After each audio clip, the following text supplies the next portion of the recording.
this live music venue in central London, the singer could be giving the performance that will launch his career. Don't bring it to Sunday lunch.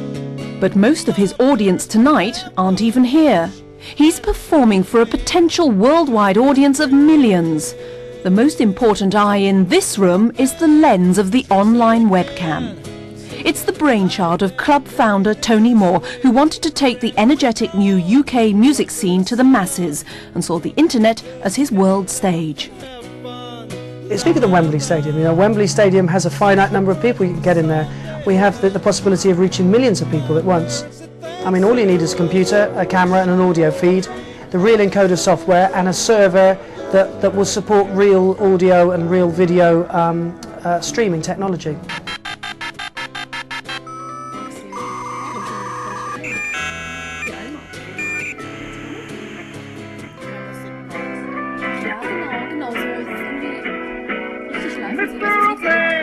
It heralds a whole new approach to live music. It can be enjoyed without turning up to a gig, without even being in the same country.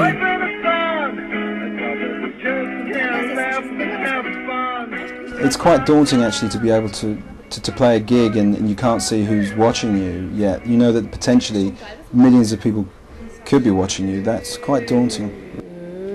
Yeah. The internet gives a lot of freedom because you're able to actually be in control of your music, present it your way, record it your way and get it online and for people to actually hear the way you actually imagined it to be heard. I contemplate the feelings in my head.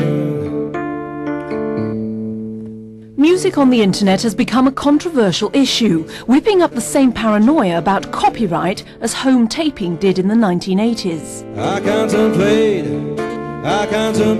the feelings. But some music industry key figures are now starting to question this demonization of the internet.